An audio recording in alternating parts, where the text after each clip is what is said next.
पहा 4 अंक दिलेत पहा, त्यापासून किती संख्या तयार होतात, त्यातल्या सम किती आणि विषम किती हे आपल्याला विचारले पहा. आता संख्या जर काढायची असली एकूण संख्या, तर मी तुम्हाला सांगितलेलं आहे पहा, किती अंक दिले, 4 अंक दिले. एकूण अंक किती येतं, 4 येतं. म्हणून 4 फॅक्टोरियल. 4 फॅक्टोरियल म्हणजेच काय, 4 पर्यंतच्या अंकांचा गुणाकार. 1 गुणिले 2 गुणिले 3 गुणिले 4 करा गुणाकार. 3 चौक 12, 12 दुणे 24, म्हणजे एकूण संख्या किती होती, 24 होती पहा. मग प्रत्येक अंक एकक स्थानी किती वेळा येईल ते कसं काढायचंय, 24 भागिले अंक किती येतं, 4. मग 4 सख 24, म्हणजे हे जे अंक आहेत 9, 9, 2, 4 आणि 3, हा प्रत्येक अंक एकक स्थानी किती वेळा येईल, 6 वेळा येईल पहा.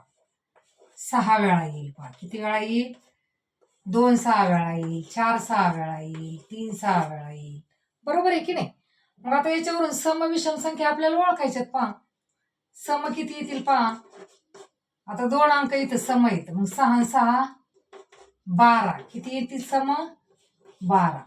आणि विषम किती येतील पहा. विषम संख्या किती तयार होती, 9 आणि 3 काय झालं, विषम झाले. हे सम आहे आणि हे विषम आहे.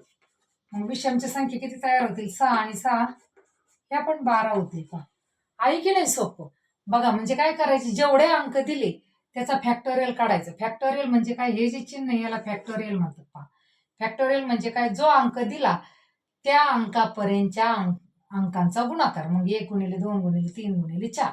आता 5 फॅक्टोरियल दिलं तर मग काय होईल, 1 गुणिले 2 गुणिले 3 गुणिले 4 गुणिले 5, तेवढ्या संख्या तयार होतात. मग त्या संख्या तयार झाल्या की त्याला जेवढे अंक आहेत त्यांनी भागलं की प्रत्येक अंक एकक स्थानी किती वेळा येतो ती संख्या निघते पहा. आणि मग त्या पद्धतीने तुम्ही अगदी सहज उत्तर काढू शकता पहा. जर हा व्हिडिओ आवडला तर व्हिडिओला लाईक करा, शेअर करा, चॅनलला नक्की सबस्क्राईब करा. यावर TET ला किंवा कोणत्याही स्पर्धा परीक्षेला हमखास प्रश्न असतो पहा.